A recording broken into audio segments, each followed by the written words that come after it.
Starting with chapter 2, polynomials, which we have also studied in our previous classes, like at 9th, 10th. What you have studied in that classes? What do you mean by a polynomial? एक polynomial क्या होता है? Polynomial के types, like monomial, binomial, trinomial. Polynomial का factorization and degrees and zero of a polynomial. ये आप सभी ने अपनी प्रीवियस क्लासेस में पढ़ रखा है। इस बार हम इन्हीं टॉपिक्स का वापस रिवीजन करेंगे और क्वाड्रेटिक पोलिनोमियल के जीरोस निकालना सीखेंगे। आपने पिछली क्लासेस में लीनियर पोलिनोमियल के जीरोस फाइंड करना सीखे थे, तो हम इस चैप्टर को समझने की कोशिश करते हैं।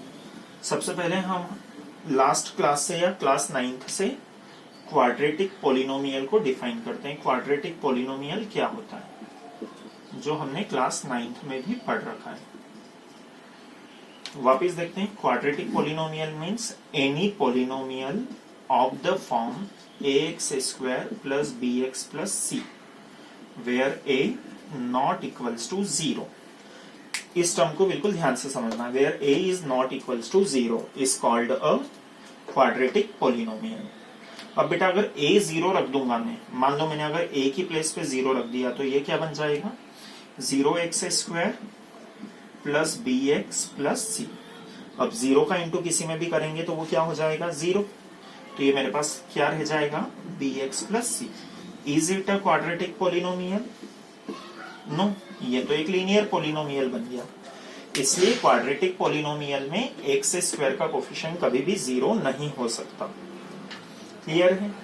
हम इसी के कुछ एग्जांपल्स देखें क्वाड्रेटिक। और हाँ, a 0 नहीं हो सकता, b 0 हो सकता है, c में also b 0, like 2x² minus 3x plus 1। This is an example of a quadratic polynomial. x² minus 5x, इसमें मैंने c 0 कर दिया है, ये भी एक क्वाड्रेटिक पोलिनोमियल है। फ्रंट से नहीं बना रहे मैंने।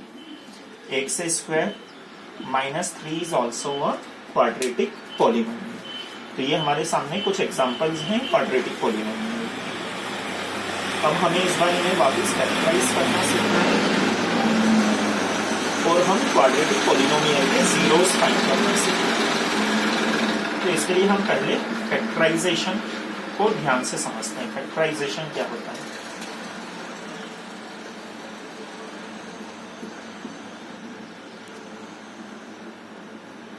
मैं सामने कुछ नंबर्स लिख रहा हूं, 2 into 3 into 5 into 7। इन्हें मल्टीप्लाई करने का आंसर क्या आ रहा है मेरे पास? 210। 2 3 6 5 37 210। और हम तो पहले बचपन में तो हम इस टाइप से मल्टीप्लिकेशन सीखते थे, फिर जब हम बड़े हुए तो हमारे सामने आ जाते थे 210 के प्राइम फैक्टर्स फाइंड करो। तो हम किस टाइप से करते थे? 2 1 2 0, 2 5 10। अब 5 plus 1 6 होता है, 6 3 के टेबल में आता है, तो इसको मैंने 3 से डिवाइड कर दिया, देन 5 से डिवाइड कर दिया, देन 7 से। तो यहाँ मैंने जिन नंबर्स का मल्टीप्लाई करके 210 फाइंड किया था, यहाँ पे मैंने 210 से फिर वही नंबर्स फाइंड कर लिए। तो मीन्स हम क्या समझ सकते हैं? Factorisation is the inverse process, बिल्कुल उसकी उल्टी होती है। Factorisation is inverse process of multiplication. Multiplication और फैक्टराइजेशन अपने आप में क्या होते हैं? एक दूसरे के इनवर्स प्रोसेस। तो ये तो था नंबर्स का फैक्टराइजेशन। अब हमें किसका फैक्टराइजेशन सीखना है, या हम जो पढ़ते हुए आ रहे हैं, हमें पोलिनोमियल्स का और स्पेशली क्वाड्रेटिक पोलिनोमियल्स को फैक्टराइज करके देखना है। और हम क्वाड्रेटिक पोलिनोमियल्स के जीरोस भी फाइंड करेंगे। लास्ट ईयर आप क्लास 9th में जैसे आपके पास एक पोलिनोमियल था 2x plus 4, इसका आपको जीरो फाइंड करना है। जीरो फाइंड करना है मीन्स आप x की प्लेस पे ऐसी क्या वैल्यू रखोगे कि इसका आंसर 0 बन जाए। तो हम कैसे निकालते थे? हम इस 2x plus 4 के इक्वल में 0 रख देते थे, तो 2x इक्वल्स टू क्या हो जाता था? -4। x की value -4/2 means x equals to -2। हम इसे क्या बोलते थे इस पॉलिनोमियल का, जीरो। या एक एग्जांपल और देखता हूं मैं, 5x प्लस 3, इसका जीरो क्या होगा, तो 5x प्लस 3 के इक्वल में जीरो रख दिया, 5x equals to -3, x equals to -3/5। ये क्या हो गया, इस पॉलिनोमियल 5x प्लस 3 का एक जीरो हो गया। तो बेटा अब हमें क्या सीखना है, क्वाड्रेटिक पॉलिनोमियल्स के जीरोस फाइंड करना। वीडियो क्वालिटी बढ़ा दी। तो हम क्वाड्रेटिक पॉलिनोमियल्स में सबसे पहले बाइनोमियल्स के जीरोस फाइंड करते हैं और इनका फैक्टराइजेशन देखते हैं। तो मेरा फर्स्ट एग्जांपल है x² minus 4x। Is it a quadratic polynomial? क्या ये क्वाड्रेटिक पॉलिनोमियल है? तो मेरा आंसर होगा यस, क्योंकि इसमें पावर 2 लगी हुई है। अब इसके लिए बेटा क्वाड्रेटिक में हम जीरोस कैसे फाइंड करेंगे या फैक्टराइजेशन कैसे करेंगे? तो पहले दोनों में से कुछ कॉमन मिल रहा है क्या मुझे? यहाँ x ट्वाइस है और यहाँ पे x सिंगल टाइम है, तो मुझे x कॉमन लिया जा सकता है। तो यहाँ क्या बचेगा, x -4। अब ये दोनों कैसे लीनियर पॉलिनोमियल बन गए, 1 पावर वाले, तो इनके जीरो कैसे फाइंड करते हैं? अभी हम देख रहे थे x -4 के इक्वल में जीरो रखो, तो x की वैल्यू 4 हो गई। इधर x के इक्वल में डायरेक्टली जीरो रख दिया। तो इस पॉलिनोमियल के दो जीरो क्या हैं, एक जीरो इटसेल्फ और एक 4। हम अगर यहाँ पे 4 रख के देखेंगे तो ये क्या बन जाता, 4² माइनस 4 इंटू 4, मतलब 16 माइनस 16। मेरा आंसर आ रहा है zero, means 4 is a zero of the polynomial. Same मैं x की प्लेस पे जीरो भी रखूंगा तो भी मेरा आंसर जीरो ही आएगा।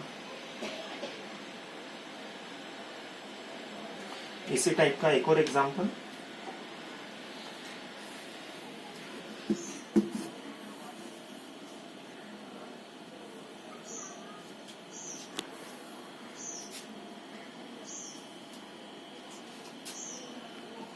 u² minus 8u। अगेन बेटा क्वाड्रेटिक पॉलिनोमियल है, मैं u कॉमन ले सकता हूं दोनों में से। मैंने u कॉमन लिया तो ये क्या बचा, u -8। एक बार मैंने u इक्वल्स टू 0 रख दिया, एक बार u -8 इक्वल्स टू 0 रख दिया, तो u इक्वल्स टू क्या मिल गया, 8। तो इस पॉलिनोमियल के जीरोस क्या हो गए, एक जीरो हो गया 8 और एक जीरो हो गया 0 8। हम इनके जीरोस को चाहें बेटा तो दो ग्रीक अल्फाबेट्स अल्फा और बीटा से भी डिनोट कर सकते हैं।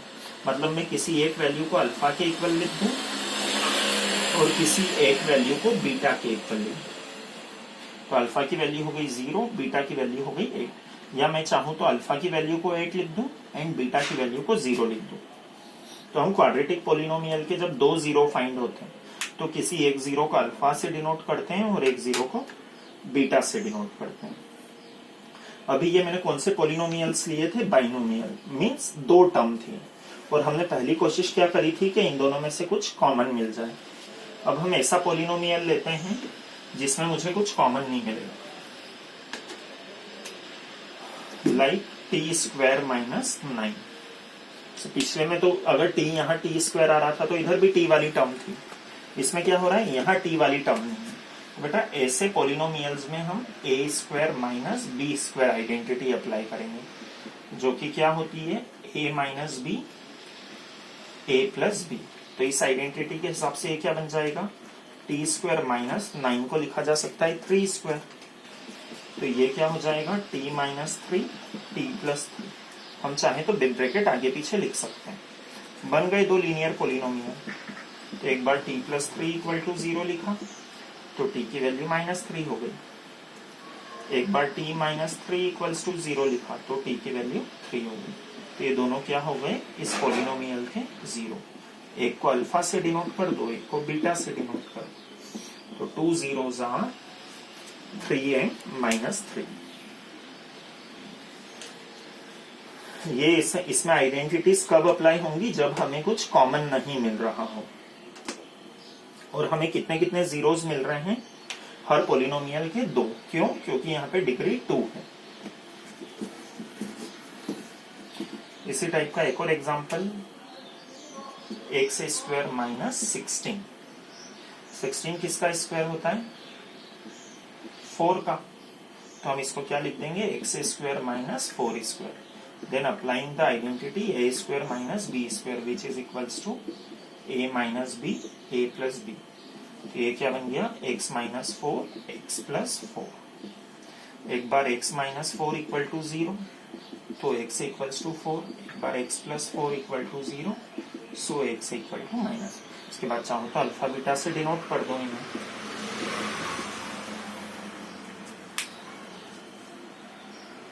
कितना मिनट हो गया? 10-11. इस बार छोड़ दिया ना. एक एग्जांपल हो z स्क्वायर माइनस 15. इसके जीरो फाइंड करें. कुछ कॉमन आ रहा है? नहीं आ रहा. तो हम क्या करें? कॉमन नहीं आ रहा मीन्स आइडेंटिटी लगेगी. तो हम इस 15 तो किसी का स्क्वायर नहीं होता तो हम इसको अंडर रूट 15 का स्क्वायर लिख देते हैं.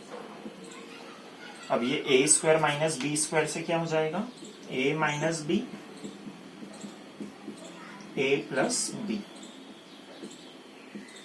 ये हो गया बेटा z minus root 15 equal to 0. So z equals to under root 15 and z plus root 15 equals to 0. So z equals to minus root 15. एक को अल्फा से डिनोट कर दो, एक को बीटा से. तो means either we can take common और अगर कॉमन नहीं आ रहा है तो हम आइडेंटिटी बनाते हैं कि इन केसेस में जब क्वाड्रेटिक बाइनोमियल होते हैं तो हमें 2 0 मिल जाते हैं. इस टाइप के कुछ क्वेश्चंस लिख रहा हूं, आप लोग वो सॉल्व करना.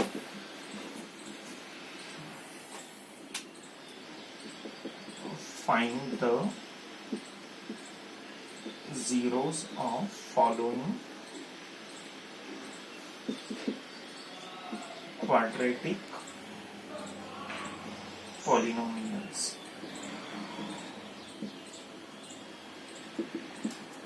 फर्स्ट है x square minus 64. Second 4u square plus 8u. Third t square minus 7. Fourth x square minus 5x. And fifth x square minus 9. Just go with that questions only. 1 minute के हिसाब से 5 minute बाद वापस मिलते हैं.